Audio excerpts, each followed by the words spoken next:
Welcome, curious minds, to another deep dive. Today we're shifting into high gear, really getting into the buzz, the money, and, well, the global impact of the new Formula One film. It's just called F1. You've sent us a really fascinating stack of sources, articles, reviews, industry takes, and our job, as always, is to cut through the noise, find those interesting bits, and get you completely up to speed on why this movie is making such big waves. Yeah, it's quite a collection. It gives you a real look behind the curtain, doesn't it, at the huge ambitions, the goals, and also how people are reacting early on to what many are calling a pretty significant sports film, maybe one of the biggest in a while. We'll dig into the plot, the stars involved, and some, really unique production stuff that tries to blur that line between a movie and the real deal on track. Okay, sounds good. Let's unpack it. Let's dive into F1, the movie. Directed by Joseph Kosinski, the Top Gun, Maverick guy. And it landed in cinemas, June 27, 2025. So first things first, the story. That's the heart of any drama, right? Yeah. What's this film actually about? And who are the main people bringing it all to life? Well, at its core, you've got Brad Pitt playing Sonny Hayes. He's a former F1 driver, had a really bad crash back in the 90s, kind of wrecked his career. He vanished from the sport, but gets pulled back in to help rescue this underdog team, APXGP. Yeah. And his teammate is this up-and-coming young driver, Noah, or maybe Joshua, played by Damson Idris. He's sort of the foil to Pitt's older, experienced character. And then Javier Bardem plays the F1 boss and the team owner figure. Right. Okay. So a classic comeback story. Underdog team, too. That sounds like it could be pretty compelling. But, I mean, F1 has so much real drama. Do the sources hint if the storyline pulls from any, real-life events or people? Yeah, that's where it gets really interesting, that core idea. The veteran driver coming back after a nearly fatal accident. It has these really strong echoes of Martin Donnelly. You remember he had that absolutely horrific crash back in 1990. Survived it, thankfully. So it immediately makes you ask, okay, how much is this movie trying to be truly authentic to F1's dangers, and how much is it just, Hollywood drama? Interesting parallel. And beyond Pitt and Idris, you mentioned a strong supporting cast. Oh, absolutely. The list includes people like Kerry Condon, Tobias Menzies, Sarah Niles, Kim Bodnia, Samson Kayo. Having that kind of talent in the supporting roles, it really suggests they're aiming for more than just focusing on the two main drivers. They're building out the whole world of the team, which, is crucial in F1. It's not just the guys in the cars. Okay, now this is the part I find really fascinating, how they actually made this thing. The sources talk about some, pretty wild production choices, groundbreaking even. Let's start with the budget. That sounds like a story in itself. Yeah, the budget, it's estimated around $200 million. Which makes it one of the most expensive racing films ever, just full stop. And that huge number, it's not just for show. It fundamentally changed what they could do. It enabled these incredibly unique filming approaches. Like what specifically? How did that money translate into what we see on screen? Well, things like custom camera rigs built just for this film, designed to give you a real sense of speed, drivers' point of view shots that just weren't possible before. And the big one, integrating the filming into actual live Grand Prix weekends. That's blurring the lines between documentary and fiction in a way that, I don't think any sports film has really tried before on this scale. It's not just about the money. It's about using that money to push the tech and the approach. Right, that integration into real race weekends. That sounds like a logistical nightmare. How did they even manage that, filming a movie during a live F1 event? Precisely. It was filmed during actual Grand Prix weekends. Places like Silverstone, Spa, iconic tracks. Now, obviously, they couldn't just stick Brad Pitt in a real F1 car during practice or the race. So what they did was use a modified F2 car. Ah, okay. Formula 2, the feeder series. Exactly. A step below F1, but still incredibly fast and looks the part, especially when modified.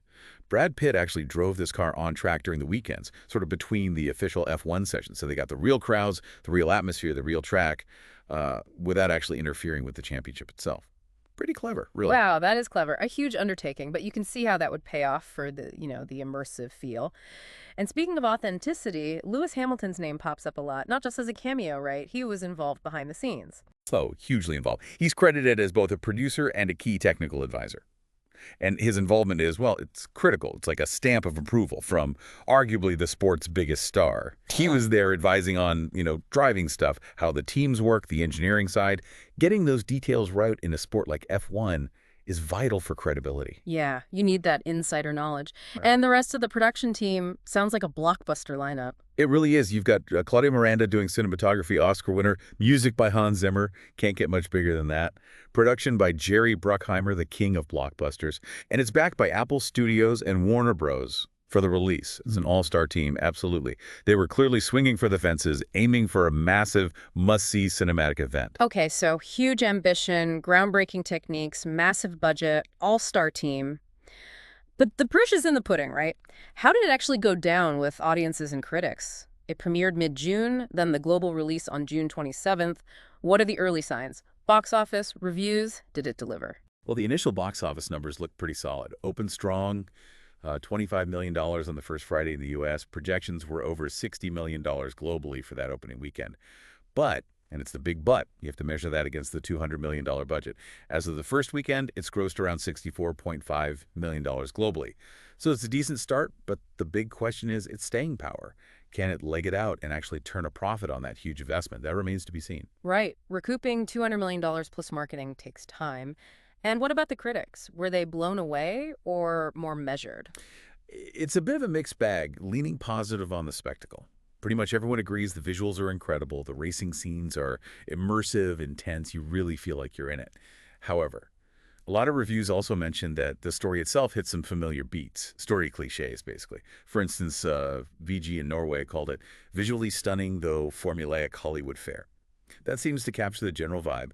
Praise for the look and feel, but maybe the plot is a bit, well, formulaic. Visually stunning, but formulaic. That's interesting. How much do you think that matters? I mean, for F1 fans, maybe, but for the broader audience they're trying to reach. And what about the impact on F1 itself? Is the sport banking on this? That's the key tension, isn't it? Spectacle versus story depth. Look, maybe some hardcore F1 fans wanted something deeper, but that more straightforward, maybe formulaic narrative might be exactly what F1 wants to bring in new people.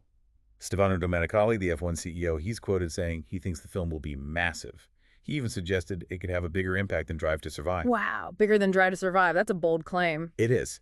But the thinking seems to be that while Drive to Survive introduced people to the personalities and the behind-the-scenes drama, this film could immerse a huge global audience in the actual feeling of F1 racing. The speed, the danger, the tech. It might convert casual viewers into fans who get the core appeal of the sport, maybe like, how Top Gun boosted interest in naval aviation. It's definitely a strategic move to grow the fan base. Makes sense. A different kind of hook. The sources also mentioned a soundtrack and eventually streaming. Yep, there's a companion album, F1, the album. Features big contemporary artists, Ed Sheeran, Doja Cat, Tiesto, clearly aiming for broad appeal there too. As for streaming, it's cinema only for now, but the expectation is it'll land exclusively on Apple TV Plus later in 2025, probably around November maybe, since Apple Studios is a major backer. So, wrapping this up, what does it all mean for you, the listener? I think this deep dive shows F1 isn't just, another racing movie. It's arguably the most ambitious attempt ever to capture Formula One on film. It's blending those real race weekends, big Hollywood drama, huge stars. Yeah, it's a really fascinating case study. You've got the sport itself, F1, backing it heavily, top names involved, and the clear goal is to pull in way more fans than just the usual motorsport crowd. It's entertainment for sure, but it feels like a calculated strategic play by a global sport that wants to get even bigger. Which leads to a pretty interesting question, doesn't it? How will this film, with its mix of Hollywood gloss and genuine F1 access, shape things going forward? Collaborations between big sports and entertainment, especially now when everyone's talking about authenticity. Is this the new model? Definitely something to think about. Will we see more sports trying this? Well, we hope this deep dive into F1, the movie, has given you a good head start on understanding why it's such a big deal. Keep those sources coming our way, and we'll keep on tacking them for you.